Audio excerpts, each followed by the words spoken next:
We've put a lot of effort into building our custom home, and while the inside is really important, it's actually the outside of your home that your visitors see first. So today we're going to be focusing our efforts on landscaping this 2.3-acre lot and really bring it up to speed. So don't go away, it's all coming up next on For Your Home.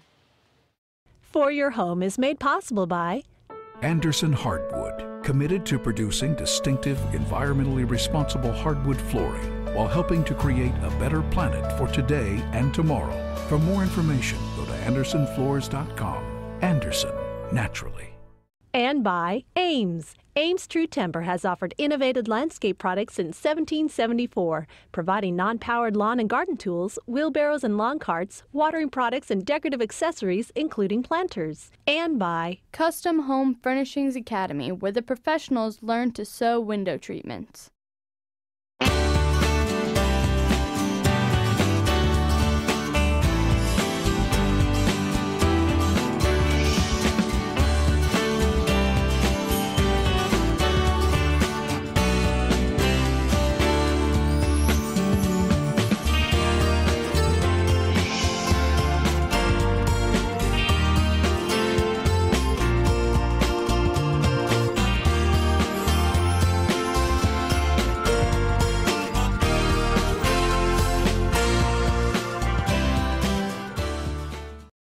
Hi, I'm Vicki Payne. We're almost completed with our work on our 5,700 square foot custom home, and we're almost to the decorating stage. But before I can move any furniture into this house, I have to have my occupancy permit. Now, every state and every county is a little bit different. Here in South Carolina, we have to have the interior completed and all the landscaping finished before we can get that important permit. During the last 9 months, we have shared with you step by step the process that you could go through if you were building your custom home. Now, today, we're focusing our attention on creating our garden oasis out here on this large lot.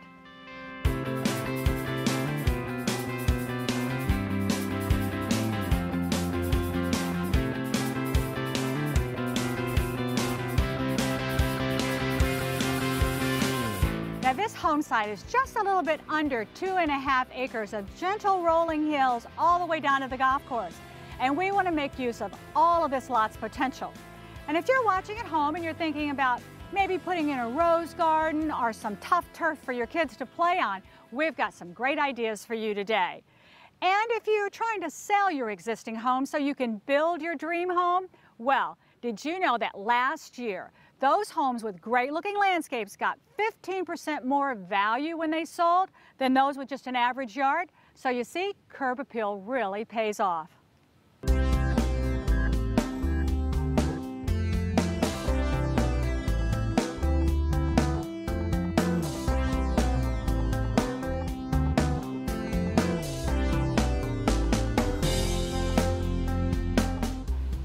Great houses like this don't build themselves. It takes a team. It also takes a team to create a great landscape. You want to include your landscape architect, you want to include your landscaper, and of course your vendors that are supplying your materials. Now, Scott's been working on our plan here. He is our architect, and I'm going to tell you, I can already see it coming together all around me, and I am thrilled with it. It really looks good. It does, and you know, it comes from this, the plan.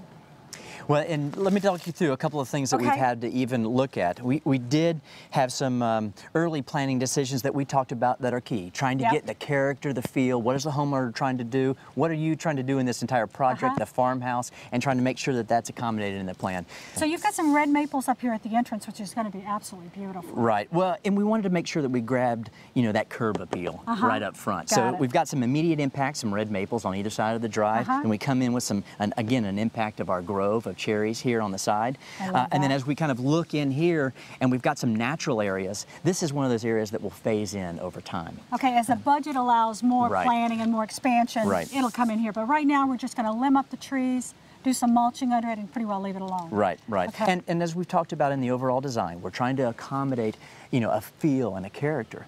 But that we also 100-year-old farmhouse, that's what I wanted it to look like. Right, but we want to work with the landscape design in association with the house. We want to augment and accent the features of the house, not cover up. Well, let's take a look at some of the plants we put in here, because one of the things, we're in South Carolina. We wanted some southern plantings. Of course, that's the best way to get a yard to stay looking beautiful, is plant native plants. So tell me some of the things you've brought in. Well, what better plant than a little gem magnolia? That's gorgeous. Great blooms. It really is, as you mentioned too, it's a great size. We've gotten some really large material. Now, we also wanted seasonal color, so what have you done for us there? Well, we have some different materials. We've got some knockout roses, which are good, just ornamental rose. So you'll see those blooming throughout the summer and even into late summer. We've also got some areas for some annuals and some perennials, so that the homeowner either can come in and do those and plant those, get that immediate impact, immediate punch near entryways, some near the mums sidewalks. In the fall, you know, pansies in the winter, that kind of thing. Right. And then we also have azaleas, rhododendrons underneath those shady areas. I think that's beautiful under the tree. That bank of trees, we took advantage of what the builder had left there. A lot of builders would knock it all down, but we saved as much as we could. Okay, the other thing that I like, and you and I talked about, was the different shades of green. We got a lot of them here. We do have a lot, and that's what you want to think about in the overall design as well. Not only can you have variations in color, but you can have variations in color of green, texture, large leaf, small leaf, the type of plant, of how it grows. And we've done a number of those areas up against the foundation. Just in this one area right Just here. in this one area. You got a camellia that will grow and have flower, as well as the boxwoods are just that good, you know, foundational planting. And pivot, it's going to grow fast and cover that up on the side. Right, and do some more plantings where you've got the foundation being exposed a little bit, so you want to have a little bit larger material in those areas.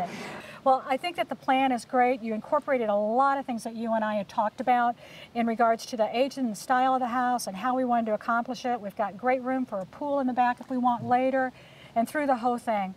This is a great plan. I can't wait till we finish. And you know, thinking of finish, why don't you change clothes, come on back, grab a shovel, because I think there's probably a lot of plants you could help with. Absolutely. I love a good sweat.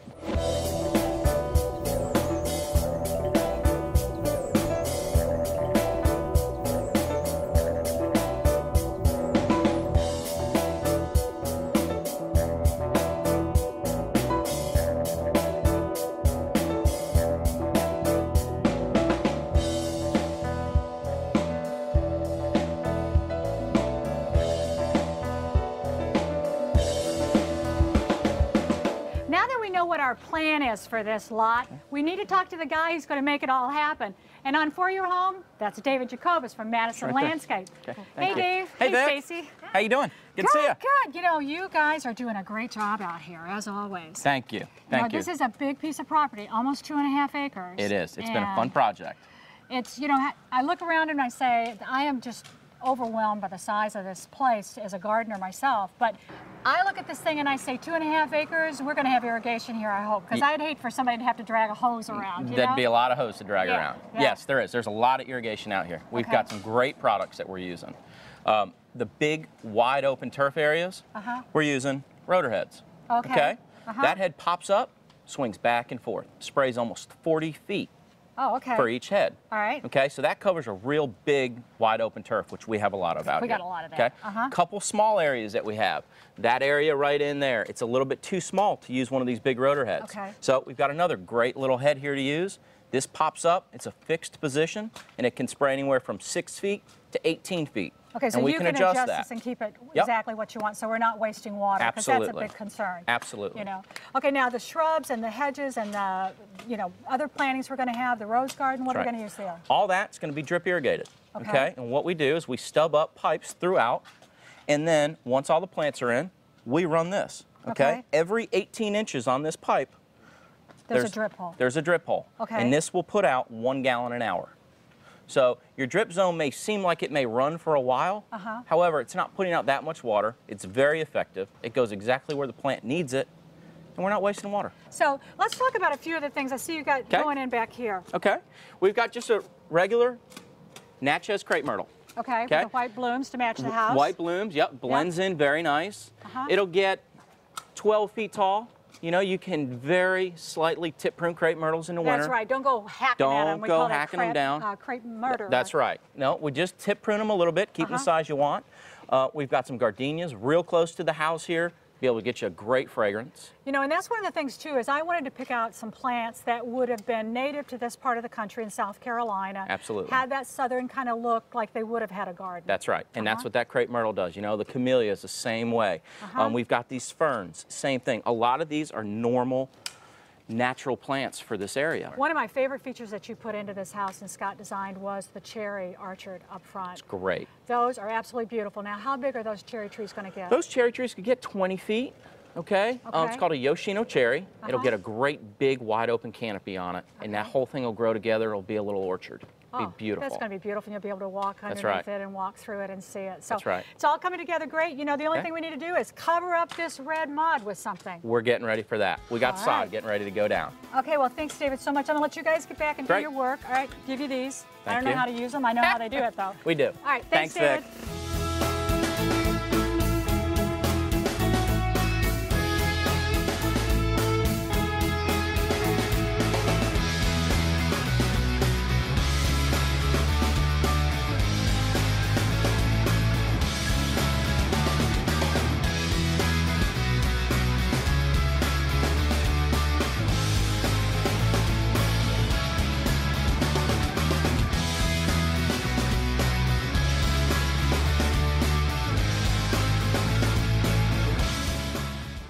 One of the reasons this landscape project is looking so beautiful is the size of plant material that we chose to use. You know, my whole dream for this house all along has been to make it look like it's been here for 100 years. We couldn't have accomplished that goal with little tiny starter plants. We had to think big and go big. It was a lot of fun picking out these plants. I accompanied David over to the nursery. We spent all day. Take a look at what we found.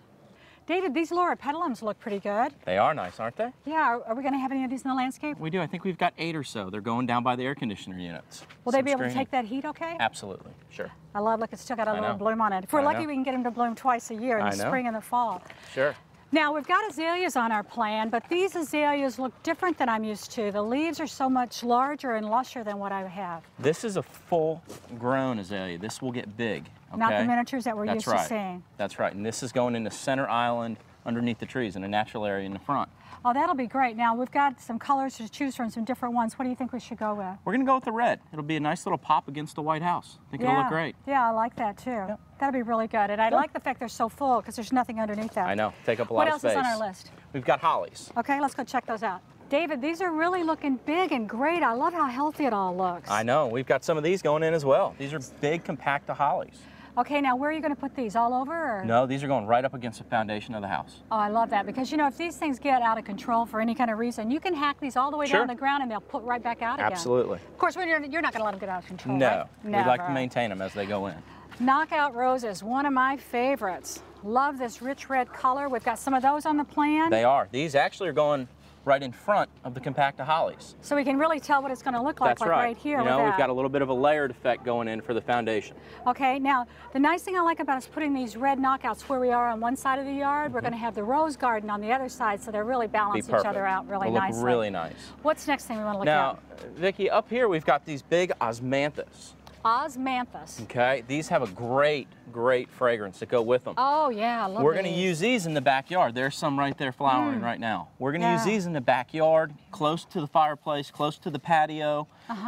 It's a good screening material, as well as you can smell it. Yeah, the fragrance is really nice. If you put these around your patio area, you're out there, it's just real subtle. It's not overpowering. Yep, absolutely. I love that. Well, we've got some more things over there to take a look at. Take a look at it. And it looks like our list is getting pretty long. I know. David, these camellias look fabulous. Are we going to put some of these in the yard? We do. We've got 2 of these going in. In the front, close to the foundation. This is a white japonica, which is a late fall bloomer. And I love that. You know, they'll go right up into early winter, and it gives you that great color. And that's one of the things that Scott and I talked about was keeping color throughout all the seasons. Sure. And I like the white with the contrast of the green. It'll be really pretty, especially for the holiday time. Great. Yeah. Everybody has their favorites in their landscape. For some, it's trees, others, it's shrubs. For me, it's flowers. I wanted to be sure that we included a rose garden at this new custom home. To give me a hand, I asked my friend David Pike from Witherspoon Rose Culture, after all, he is the expert, to jump in here and help me get a rose garden going. Thanks so much, Dave. You're Appreciate quite it. welcome. Glad to be here. You know, over the years, you and I have talked about how much I love roses, and of course, I know that's your passion in Our life. passion. What kind of roses did you bring for us today? I mainly brought hybrid tea roses this morning because typically most people want to be able to cut and take the flowers inside, and hybrid teas provide that option for people. Way to get started, of course, is the location that you pick. What is a good location? You typically want to look for an area that gets 6 to 8 hours of sunlight, that doesn't have a lot of large trees or shrubs to contend with. You don't want the roots to be a problem later on. And you want to have it kind of convenient to where you live. You don't want it on the back side of the house where you don't see it. So you try to pick an area, if you can, that is visible. The first way to get started, now that you've got your location, of course, is to get the ground the way it ought to be. Correct. We like to dig down 16 inches if we can, and turn that soil completely over. So if you're digging a bed that's 6 feet wide by 30 feet long, you want to dig that entire area 16 inches deep, turning that soil over. See, that's why I like Dave to be here with his guys. I'm not digging 16 inches deep. That's why. Okay, so you get the ground, and then you rototill all of that in. We turn that entire area over, till it up, break up some of that clay soil because we've got a lot of it here in North Carolina, and it's great soil to work with. And then from there you want to add lots of organic material, lots of well-rotted cow manure, soil conditioner, permatill, bone meal, lime, gypsum. And then rototill all that. Spend your money on getting the ground right. This is the foundation of your garden. What do we need to know about planting that particular rose? In planting a potted rose, which is what we'll be doing today, we'll dig our hole a little bit larger than the pot and pull the plant out. And because they're potted, the roots, and developed like they are, the roots are going to hold that soil together. And then we'll just slide that plant out and slide it back into the ground. And we'll plant so that the bud union, the grafted part of the plant, is about an inch and a half above the soil line. Okay. And that way they don't suffocate in these heavy clay soils. Okay, so if you plant them too deep, they're going to suffocate in the soils. Okay. So then how about winterizing? We're in the fall season right now. In other parts of the country it gets really cold. What are we going to need to do to these? As far as winterizing the plants, you know, they'll keep blooming through November. December we'll come in and trim them back to kind of help slow them down, and then mound them up with some type of shredded mulch, 6 to 8 inches. In colder climates, you'd probably need to mound them up higher, 10 to 12 inches. And in some locations, extremely cold areas, you might have to bury them. Well, I'm really eager to see this go in. We have a beautiful antique bird bath with oyster shells to go right in the center, give it a real Charleston look. So I'm ready to see this rose garden go in. Let me give you a hand. Okay.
What's a great landscape project without grass? And you may think that grass is just grass, but my friend, Preston, is going to tell you totally different, right?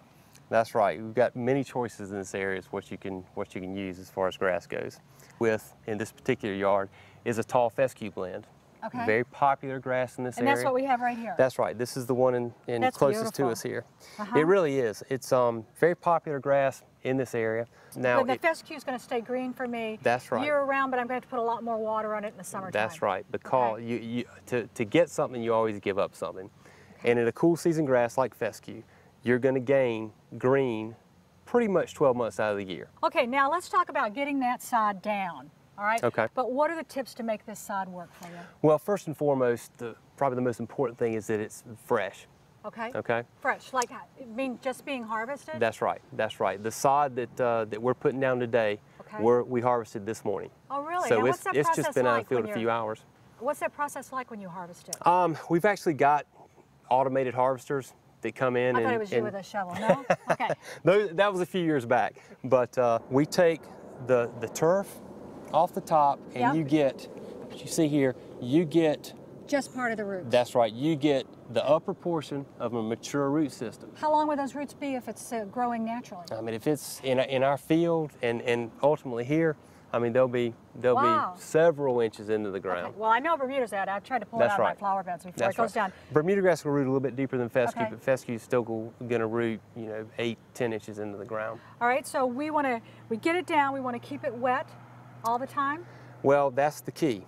When we cut the root system off, it loses the ability to pull moisture out of the soil. So it's dependent upon what we give Overhead water. Exactly. Okay. We want to keep this sod layer where the roots are now. We want to keep that consistently moist until it has time to get back into the soil. Okay, so when you're first getting started, you might want to check it, like roll it back just a little bit to see how long that sprinkler's got to go to get it wet. Exactly, and that's one of the first things that you do is determining how long you have to run your system to saturate the sod layer. Okay, so do a little bit of testing. That's All right. Now, what about don't mow it for 2 weeks, 3 weeks? You really want to mow your grass, your new sod, as soon as you can put the lawnmower on it without displacing the sod. How do you know when that time is right? Just test it. Come out, tug on it, and see when you're starting to get some resistance from it, and then just walk on it and just make sure that it doesn't feel like it's moving around on you. Exactly. Okay. Exactly. And then mow it and keep it a little bit higher, maybe. You never. The rule of thumb for new sod or any other lawn, you never want to take more than a third of the blade height off at any one time.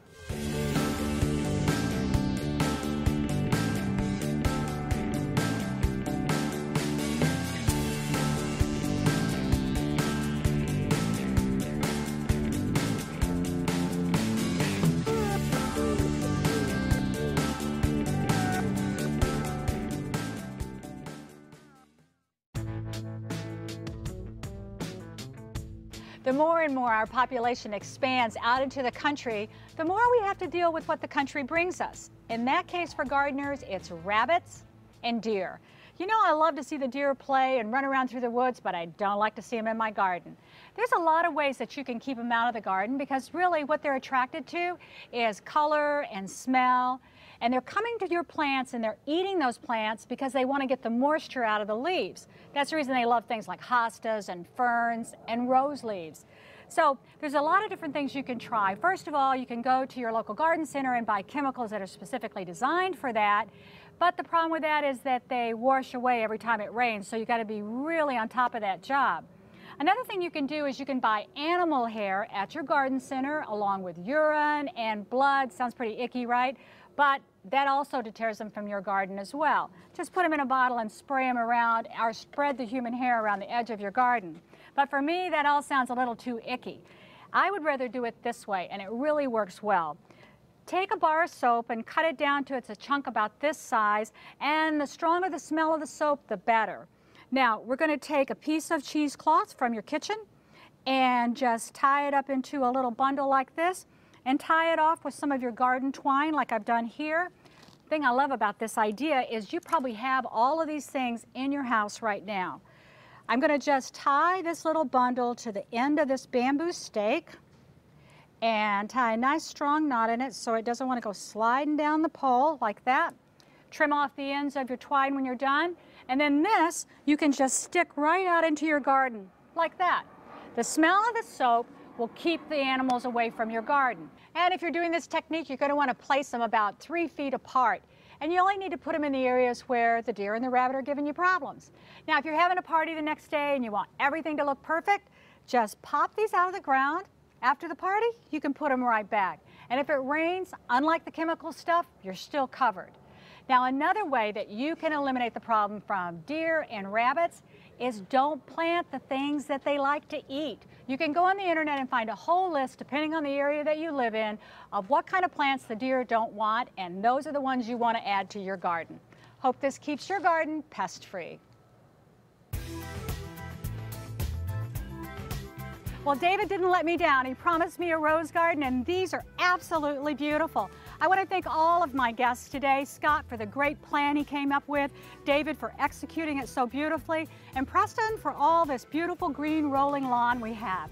But the real heroes are all those guys with those shovels who worked so hard to make all this happen. Now that I think of it, there were girls there too.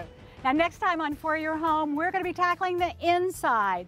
We have a whole group of faux finishers that you're just going to love. They've got ideas that are going to blow your mind. So if you're thinking about redoing your kids' rooms or maybe some more formal spaces in your house, we've got just the solution for you. Plus, I'm going to show you what the latest trend is in home decor. Make it a date to meet me right here next time on For Your Home. If you would like additional information about today's guests or project ideas, please visit us on the web at foryourhome.com. We will do our best to help you out.